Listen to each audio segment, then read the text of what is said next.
Well, it's good to be back. The last time we discussed the question, what is the state? What is meant by the form of the state, the content of the state, and which one is more important, form or content?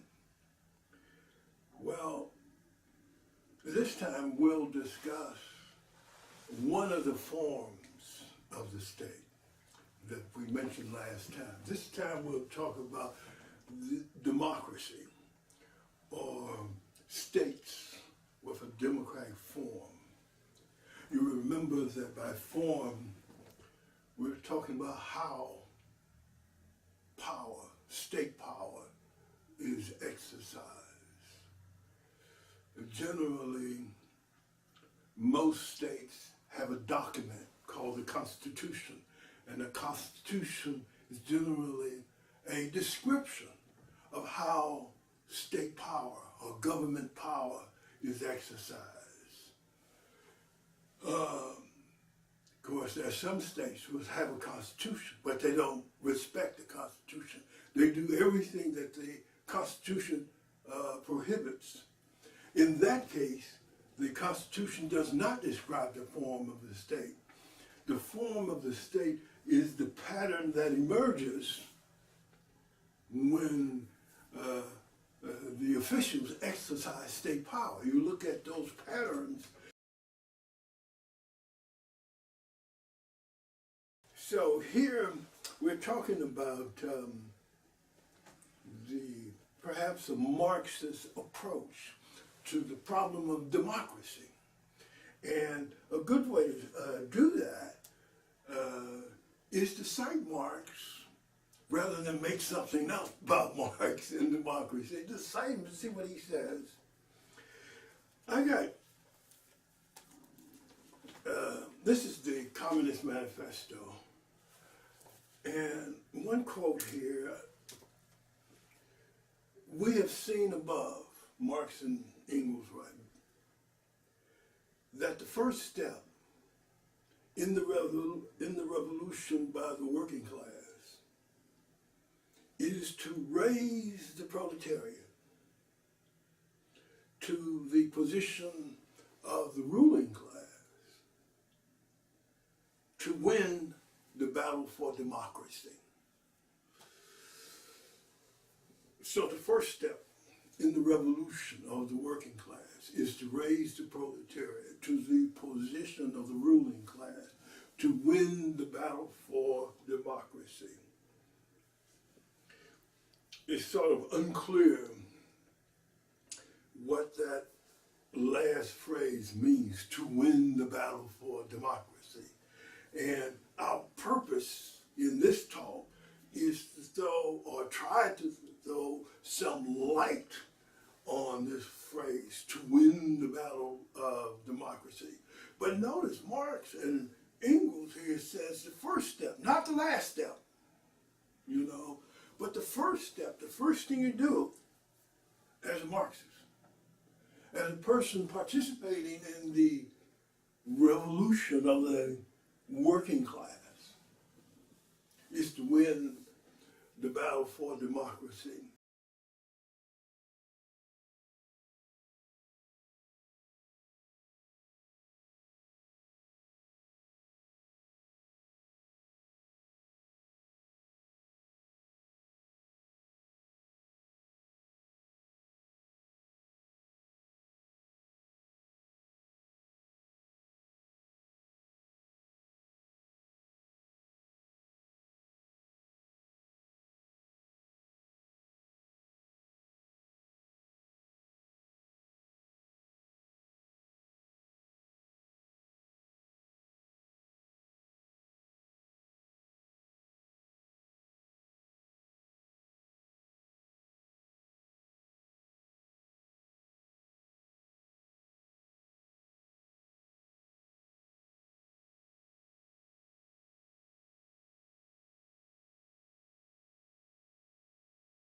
Yeah. Oh, yes, that's right. Now, I've heard people say that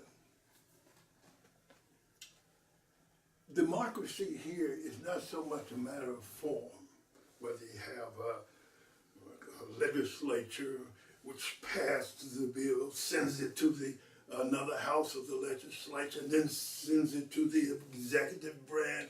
He signs it or vetoes it, and they go to the conference. All that's how power is.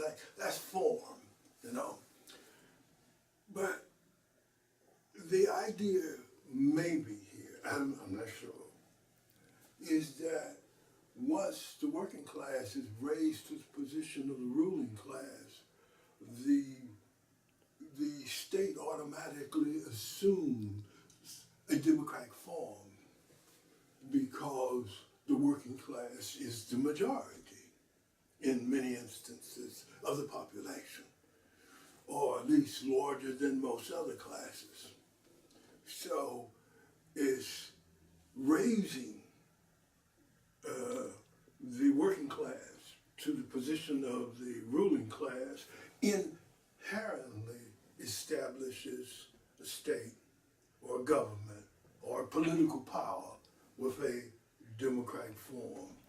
But it is the first step that Marx and Engels urges is to win the battle for democracy.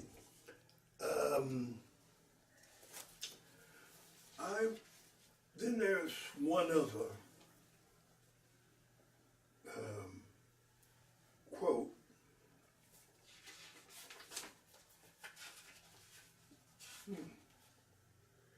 You know, finally they are communists. Marx and Engels writes, finally they labor everywhere for union and agreement of the democratic parties of all countries. Now, this principle is more observed in the breach by communist parties. Well, let me read that again. They labor everywhere for union and agreement of democratic parties of all countries. Does that include the United States? It says all countries. The USA is a country, so it includes the United States. Well, what does it mean by democratic parties? This is democratic with a small d.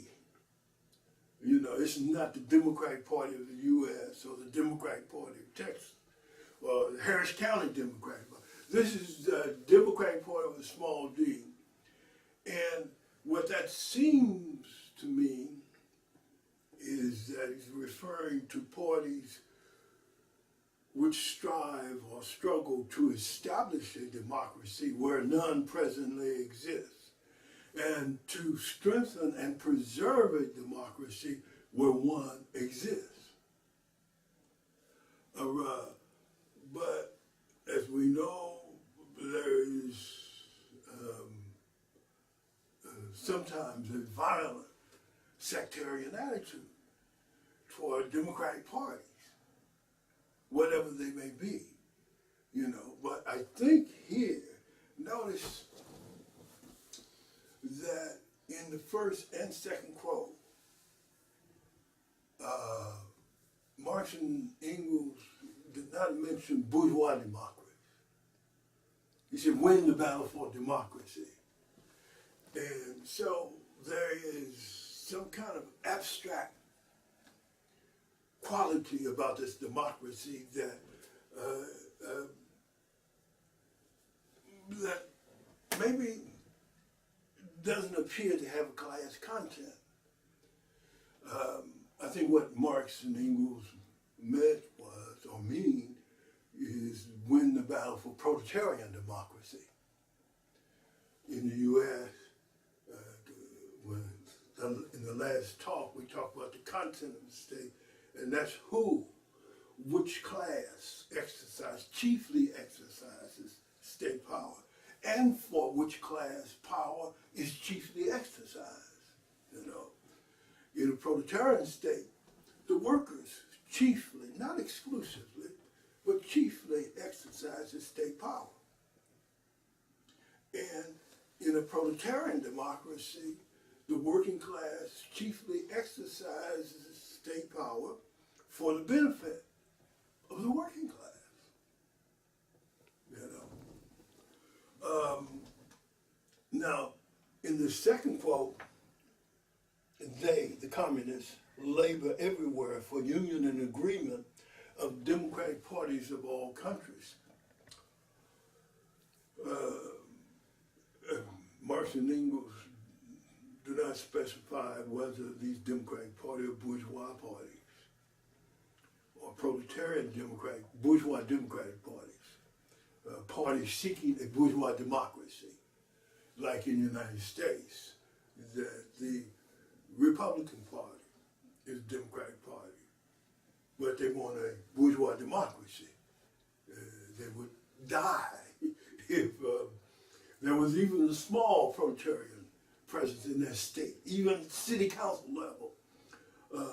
The DP, the Democratic Party, is a Democratic Party in the sense it wants a state with a democratic form, you know, but a bourgeois democracy, similarly with the Libertarians. I'm not sure about the Green Party, but those are the four parties that are already on the ballot. As for the SWP, some of that literature suggests that they contemplate the winning or the seizure of state power for the purpose of establishing a state with a democratic form with a proletarian content. As for the CPUSA, I don't think they talk about this very much. Either what is the state, or what is the form of state, or what is the content of state, or what is more important form of content, or what is the meaning of a state with a democratic form, and what is the meaning of a state with a democratic form and a proletarian content. The CPUSA, I don't think, all they seem to talk about is supporting Obama. Okay. Now let's get to the heart. There's at least 1,000, maybe 10,000 definitions of the democracy. So we got to go in and try to find one that at least should have some meaning and relevance to a Marxist discussion of a state with democratic form. We shall not forget about its content, but right now we're focusing on the form, the democratic form. And one definition that I got out of, I think it was one of those big old dictionaries about this thing, and an encyclopedia, bourgeois encyclopedia, I think it was Britannica, World Encyclopedia, and the Great Soviet Encyclopedia, which I highly recommend. This is what, a 40-volume set, the Great Soviet Encyclopedia. I looked up democracy, and I sort of found certain characteristics were present in most of the definitions or instances of definition. And so I just set the characteristics that seem to be common to most or all instances aside, and that set of characteristics is what I call the definition or the essence of democracy or a state with a democratic form, ignoring for the moment the content of the state, what social class predominantly exercises state power. A democracy, therefore, is a form of state, one. A form of state. That's what we talked about last time. In which supreme power resides in the body of citizens entitled to vote. That's two. In which supreme power resides in the body of citizens entitled to vote. Now, I'm going to give all 5 of them, then I'll go back and dig into them. That's 2, 3, in which this body of citizens entitled to vote pick or elect representatives who exercise state power. We have to distinguish later between state power, which appears in number 3, and supreme power, which appears in the second characteristic. 3, 4, in which these elected representatives picked by the body of citizens entitled to vote are accountable to the body of citizens entitled to vote. So we have to get into the concept of accountability. And finally, these elected representatives exercise state power in accordance with the rule of law. And that's a lot. I mean, some people whom I've given this talk to at schools, colleges, law schools, and others, well, what about freedom of speech? Well, you know, in some cases, in some countries, the newspapers are not state-owned. You know, we're talking about we said number 1 was a form of state. And they said, well, what about freedom of religion? Freedom of conscience? In some states, particularly non-Muslim states, the state doesn't control religion, you know, holy law. So we're just talking about the form of state. Many people find this 5-part definition of democracy most inadequate. First, let's look at supreme power. What is meant by supreme power in this definition? Well, supreme power means the highest legal authority. And that is number 2, you pick or elect representatives who exercise state power.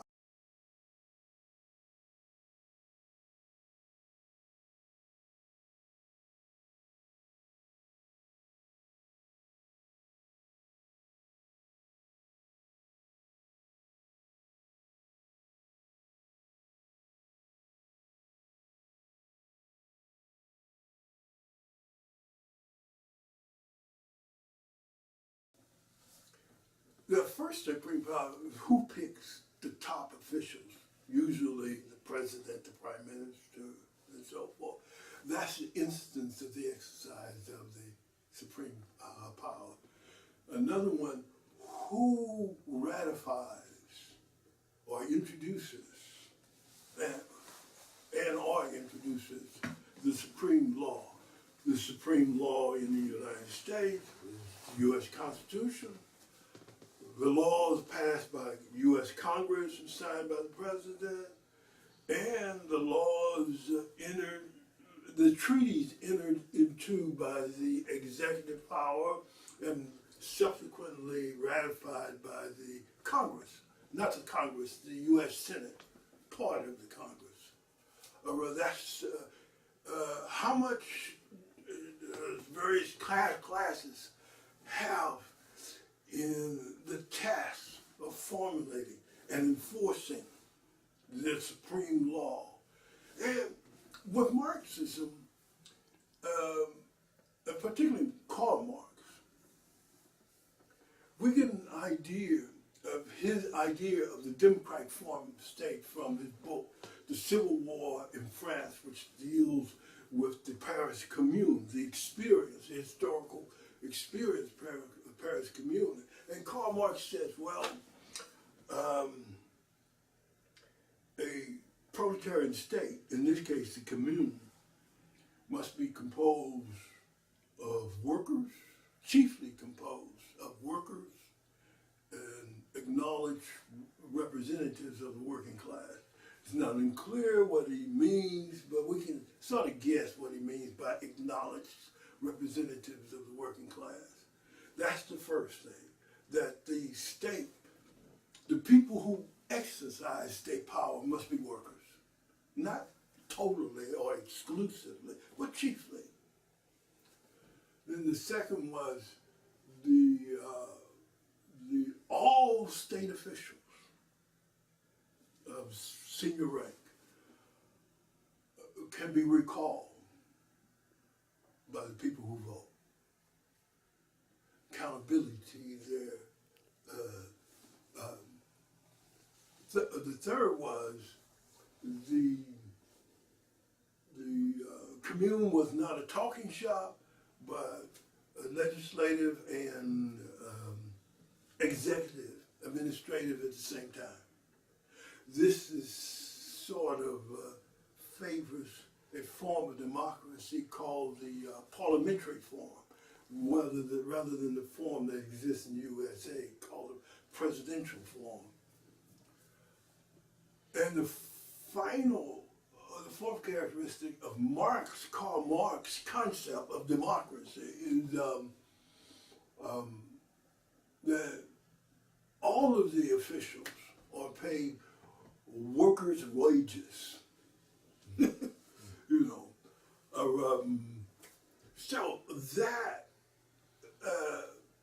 the two concepts, the conventional one that I first gave with 5 characteristics, and the Marxist concept of democracy taken from the Civil War in France, his book, The Civil War in France, they're pretty much, they sound different, but they work with each other. I mean, they are compatible, and to a large extent, they overlap.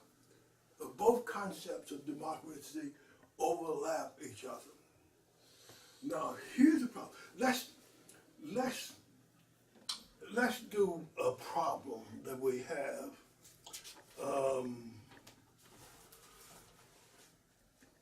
In the last talk,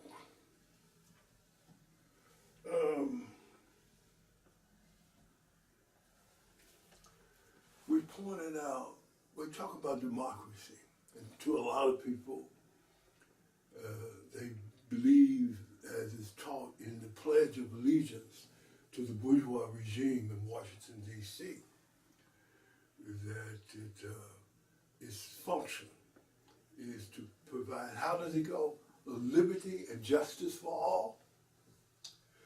Well, here's the Communist Manifesto again, and we find here not a definition of the democratic form of state, but the definition of all states, regardless of their form. So this includes democracy. Political power, properly so called, is merely the organized power of one class for oppressing another. That's class. Engels says that, Lenin says that, Marx and Engels says that in the Communist Manifesto. So we got a problem. A organized power of one class for oppressing another class.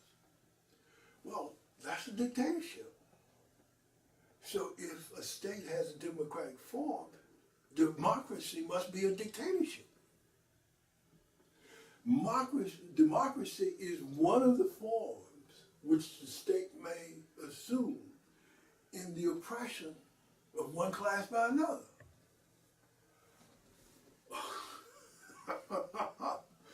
Well, the problem here, and this is particularly a big problem in the discussion between Marxists and social democrats.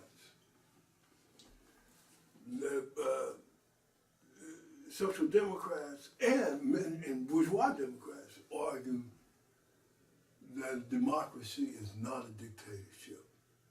They don't care what Marx and Engels said.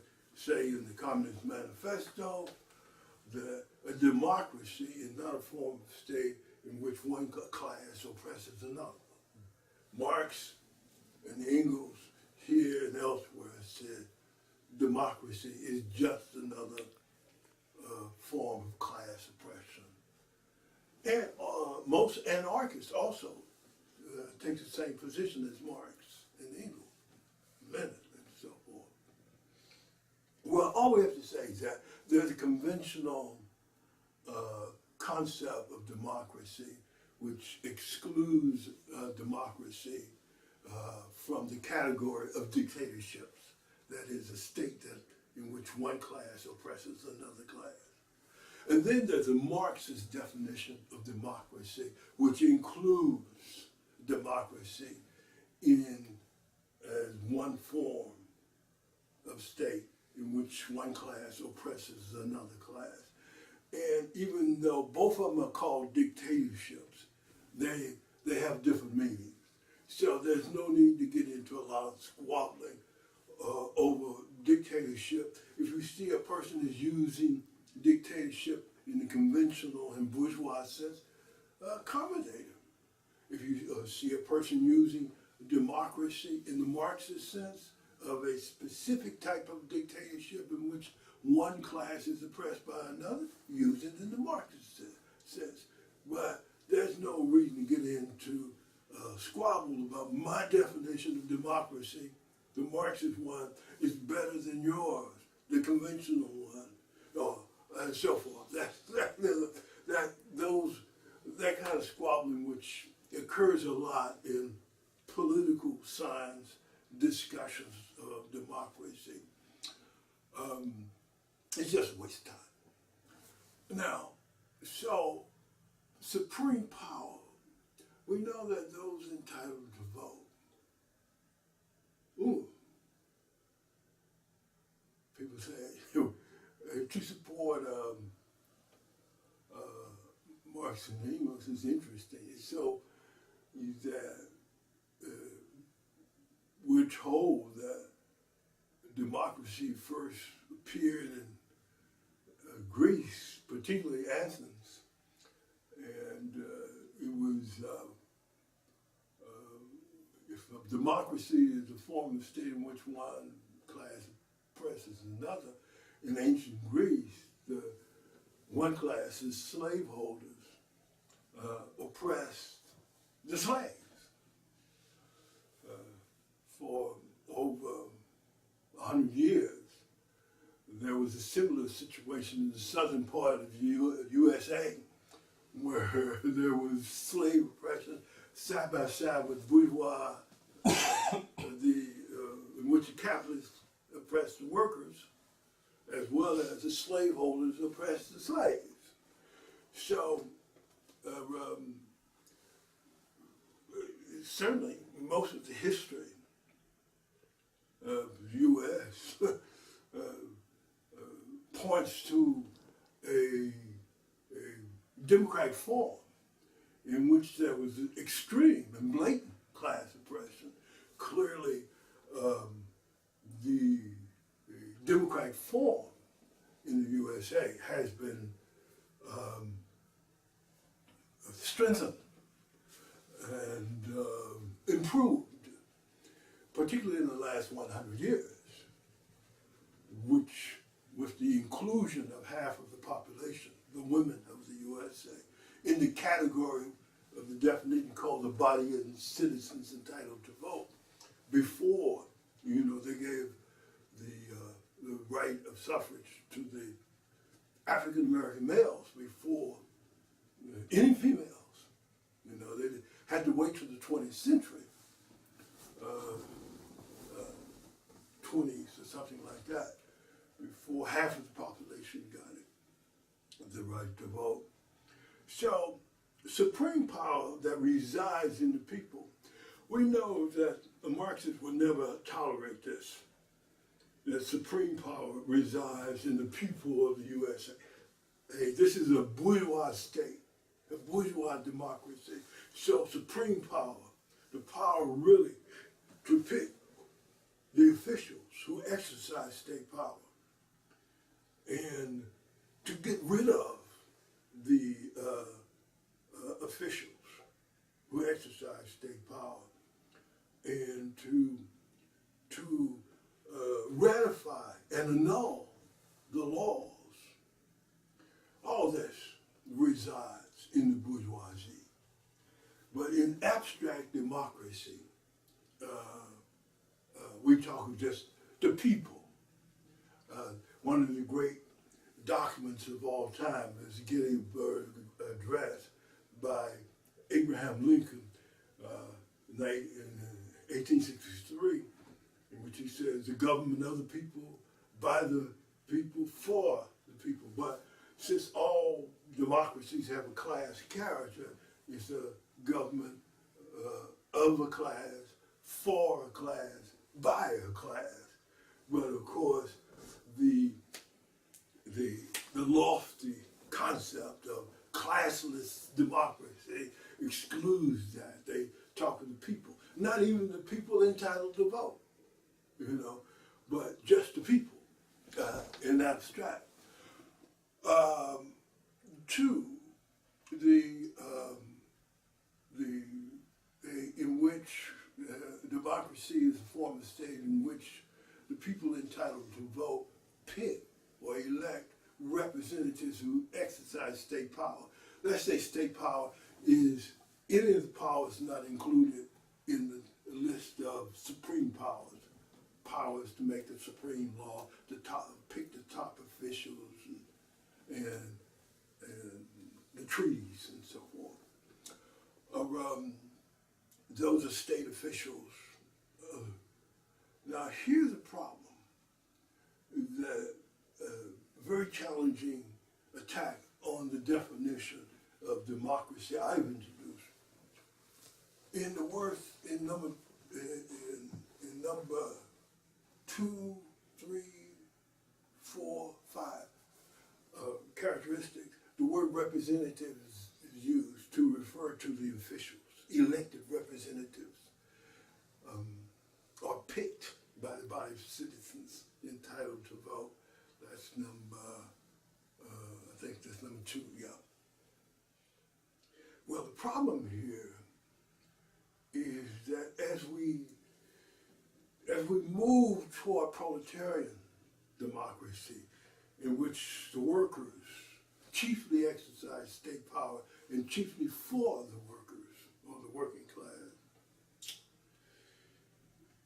the democracy becomes less representative because it grows more participatory.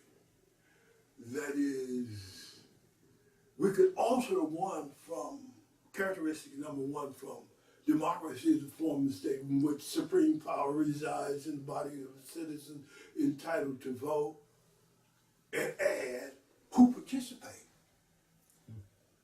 Who participate. Not just entitled to vote. Who cares about just empty entitlement? Half of the people in the United States who are entitled to vote are not even registered. And you can't vote unless you're registered. Half of the people who are registered don't even vote.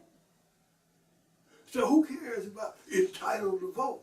Entitled to vote if they participate. And the difference we're drawing the difference between representative democracy and participatory democracy. And proletarian democracy that Marx describes in the Civil War in France is inherently more participatory than representative.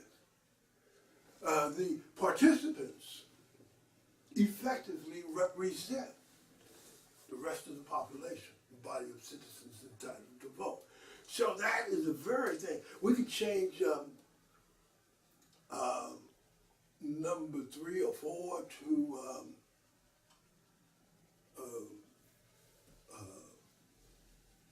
the representatives, because they're always representatives, are accountable to the people who vote, who participate politically, who are politically active and conscious participant.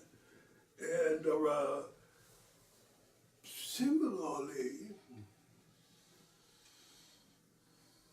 as those who, these so-called representatives are supposed to exercise state power, that in participatory democracy or proletarian democracy, a large amount of state power is exercised directly, immediately, personally, by the working class. Now, a good example of it is the 30,000 communes that have been established in Venezuela under Hugo Chavez, where people, with billions of dollars pour.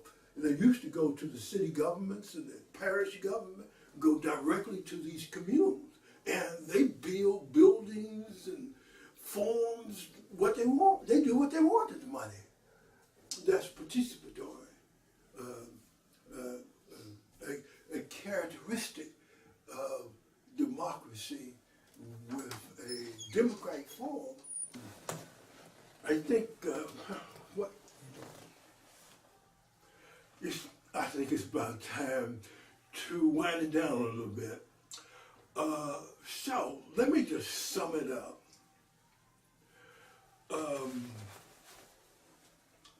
First, we talked about the state and what it is. It's an instrument by which one class oppresses another class. All states, regardless of their form, is an an instrumentality by which one class oppresses another class. Yes, it does other things. It picks up the garbage and the trash. It hires dog catchers to run after loose animals and so forth. But if what we're talking about is principal function, not its secondary function, is to protect class rule by oppressing other classes, keeping them, hold them down. And the regime uses the police, and the military, the intelligence service, the intelligence agencies, 15 are big ones in the federal government. And the military has 3 million members, and they have so many cops of various kinds, constables, deputies, patrolmen, private security, traffic cops, metro. It's just incredible number of it. This was not here to catch dogs. This was an instrumentality by which they say, shut up. And like in the state revolution, you got the prisons, and in the prisons, there's an enormous gulag of 2.3 million, more than any country, most countries combined.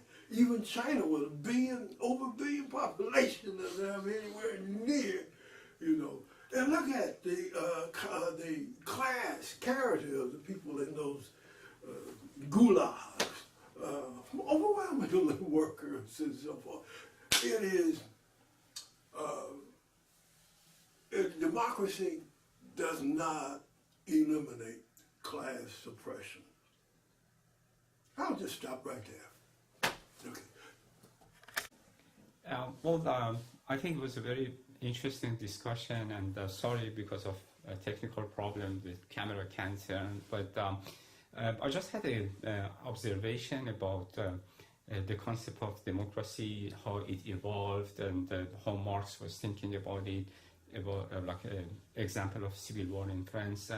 I think it's an evolving dynamic concept for Marxists. It has something to do also with the political economy.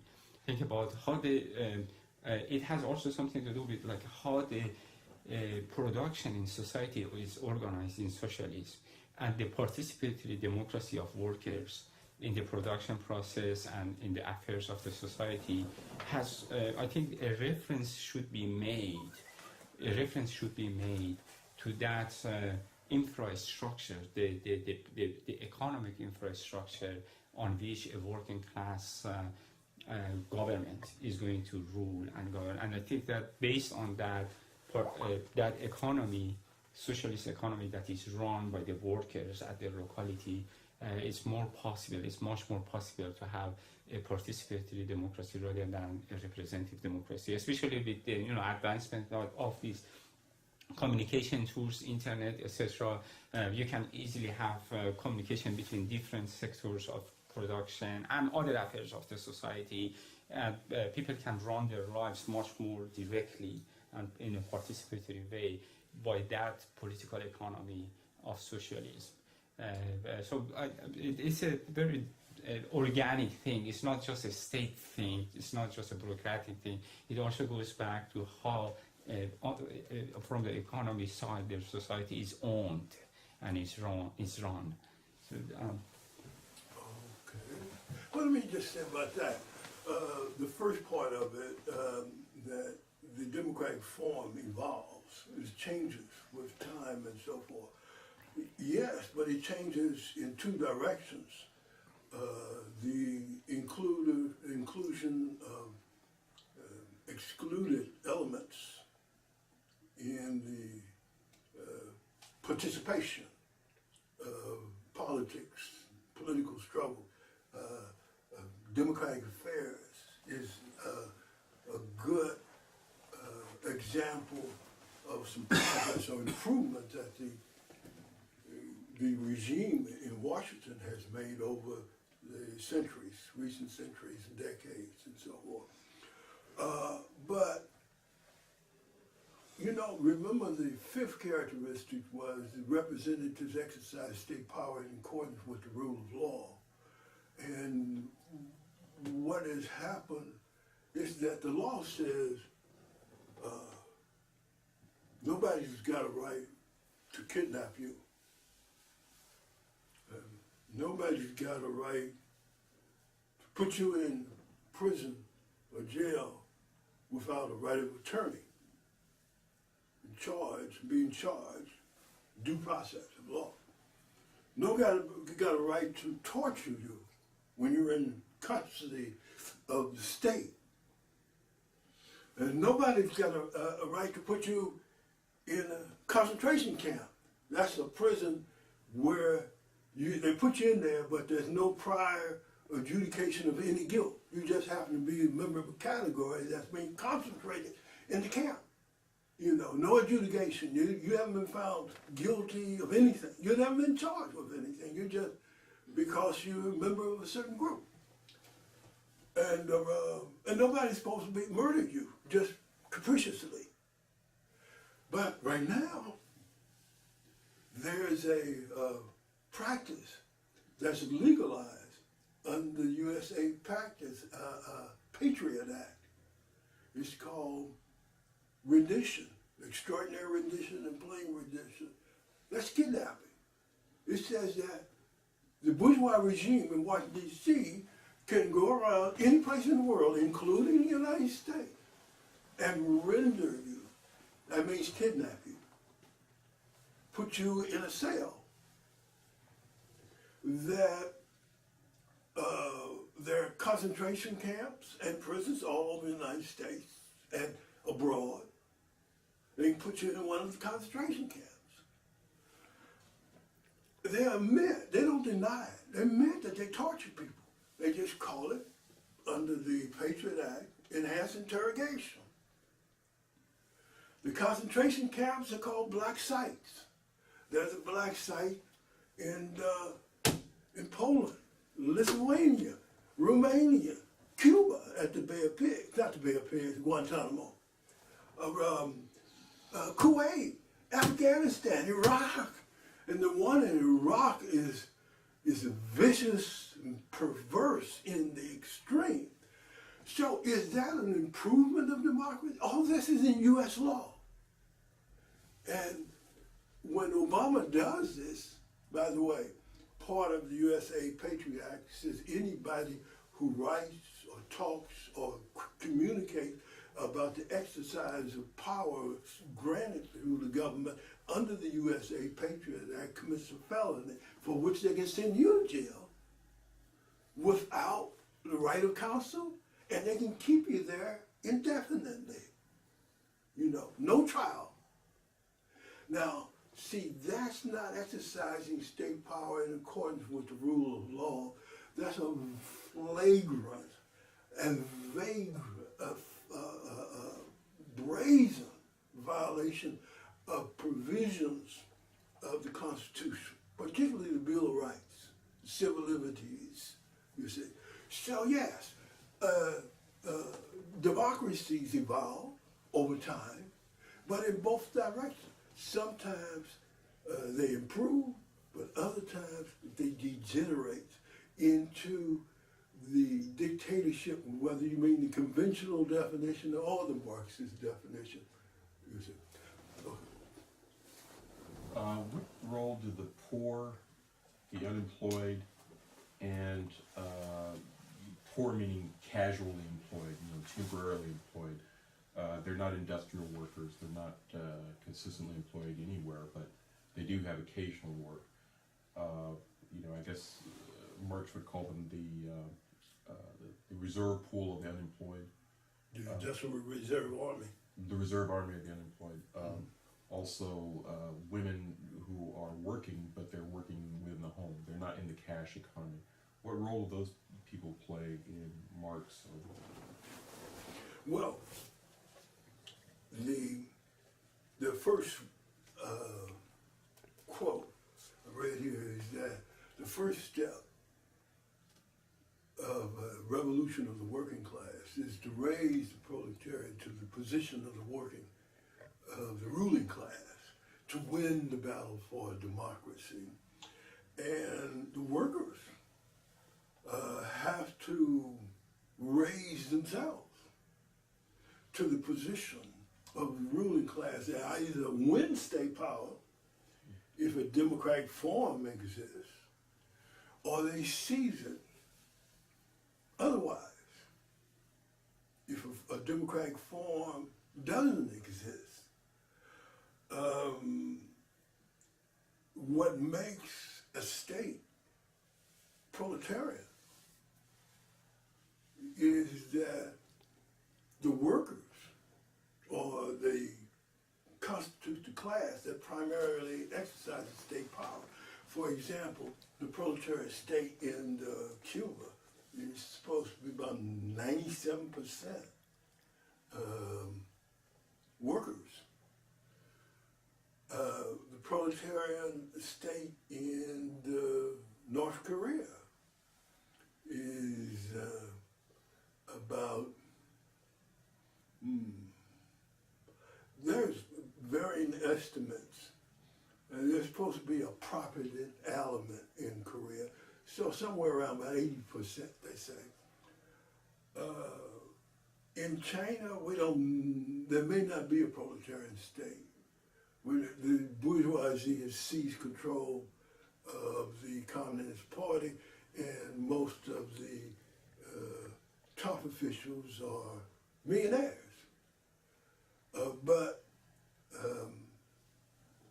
So, for the most part, the proletariat does not play a key role in the political processes that are going on in China. But things may change. I guess what I'm asking is, are people doing women's work, people who are unemployed, and people who are casually employed, I guess the poor, are they part of the proletariat, or are they not, or can they be included, or? Oh yeah, the proletariat, let's say the working class, is the class which can only exist by selling their labor power to people who own capital. And if they can't sell the labor power to people who own or control capital, they resort either to begging or crime or some type of dependency on others. That is the unemployed section or layer of the working class. It sometimes degenerates into a class, subclass called the lumpen proletariat.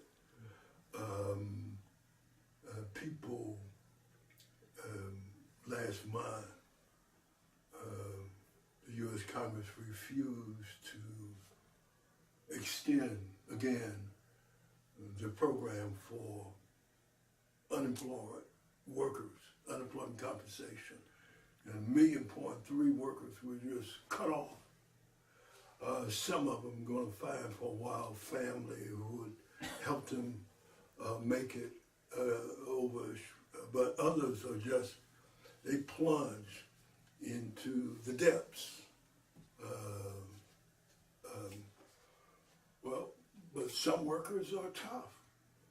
Some, by some miracle, they're able to acquire and maintain a degree of political consciousness and political activity. I'm involved in a campaign right now for justice and peace with a candidate, and almost all of his supporters were workers. You know, he's an attorney. One day, as the level of class consciousness of the workers here grows, they'll begin to look for workers to run for slices of state power called public offices. You see, but right now they look for middle class and the bourgeoisie. They think they are the best and the brightest. Any more? Any more? Okay. So I was asked the other day, what is the meaning, what defines the working class? Because it seems to be used a lot on the left, and it's kind of a term that's just thrown around, and so we wanted to know what is the definition of the working class? Okay. The problem we have with the definition of working class is that we may not have a definition of class. If we don't know what class is, we probably have difficulty understanding a specific type of class, whether it's working class, or bourgeois class, aristocracy class, and so forth. So we may as well go to the beginning and define class. Now, Leontief here in political economy and Lenin in the great beginning present an overlapping definition of class. And from class, we can figure out what is the working class. I want you to read what Lenin says the class is. Classes are large groups of people which differ from each other by the place they occupy in a historically determined system of social production by their relation, in most cases fixed and formulated in law, to the means of production, by their role in the social organization of labor, and consequently by the mode of acquisition and the dimensions of the share of social wealth of which they dispose. Classes are groups of people, one of which can appropriate the labor of another owing to the different places they occupy in a definite system of social economy. Okay, now, see, that's a lot. That's one reason why the problem is so complex. The definition is so complex. Lenin claims that classes are a large group of people who differ by the place they occupy in a historically determined system of social production. What are the systems of social production? Slavery, feudalism, capitalism, socialism. Primitive communism didn't have class, communism doesn't have class. But those four are historically determined systems that have places for classes in the historically determined systems of social production. The second characteristic is the characteristic most used to define class. Lenin says that class differ by their relations, usually formulated in law, to the means of production. I remember at the study group in the old club, Bernard and I used to squabble. Bernard said this was the only characteristic that was should receive any consideration or discussion. What was the relationship between large groups of people and the means of production? By that relationship, you could determine their class identity and their class position. And I was arguing that to Lenin, relationship to the means of production was just one of the characteristics or factors you could use to identify and distinguish one class from another, working class from the bourgeoisie, for example. That's just one. That's not the only one, though. Then number three was the role they played in the social organization of of labor. That is, you ask somebody, well, what is the middle class doing? Their class identity and distinctiveness is based not so much on the ownership of a huge mass or no mass of capital, but the role they play in the social organization of labor. Lawyers, doctors, and engineers, they have a special role, and their middle class status depends upon this role that they play in the social organization of labor. And then the fourth characteristic was the dimension and the mode of acquisition of the share of social wealth they dispose of. That's how much money you own. Now, there are people here that working in the mines field and fracturing, putting water in the ground, bringing up, and they're making sometimes 800,000, even $1 million, $1 million too. Have a high school education, but there we have to see how is it getting the money? Selling labor power to somebody who got capital. Now, the $1 million or the 800,000 is the dimension. Read that fourth one again, the fourth characteristic. By the mode of acquisition and the dimensions of the share of social wealth of which they dispose. Right. The mode is how they gather this social wealth they dispose of. The dimensions is the magnitude of the share of social wealth they dispose of. Now, does his $1 million a year put him in the capitalist class, even though he's selling labor power to the oil company that's fracturing in South Texas? Well, certainly the mode,